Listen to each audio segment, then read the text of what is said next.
Ar žinote, kas nutinka, kai padarote taip ant savo iPhone ekrano?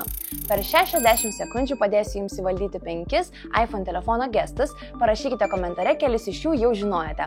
Aš bitės profenėje, pradėkime. Vienos rankos režimas. Tikiu, kad daug iPhone naudotojų yra šią funkciją įsijungę netyčia. Taip, kalbu apie vienos rankos režimą. Norint jį įjungti, reikia pabraukti žemyn šiek tiek virš apatinės valdymo juostos. Tai patogu, jei telefoną naudojate viena ranka ir nepasiekėte kažkurios svarbaus mygtuko. Greitas šokinėjimas tarp keleto programėlių. Įprastai pabraukę nuo ekrano apačios į viršų, matysite neseniai atidarytas programėles. Tada galima paspausti ant šalia esančios ir pereiti į ją. Tačiau jei norite greitai šokinėti tarp keleto programėlių, tiesiog braukite per apatinę juostą į kairę arba dešinę. 3 pirštų gestai. 3 pirštais ekrane braukiant į kairę galite atšaukti veiksmą, o braukiant į dešinę jį sugrąžinti. Pažymėję norimą tekstą galite jį nukopijuoti 3 pirštais sugniaužiant. Po to norimoje vietoje galite įklijuoti 3 pirštais atgniaužiant. Patiko šis video, užsukite į bitesprofi.lt ir rasite daugiau patarimų per 60 sekundžių.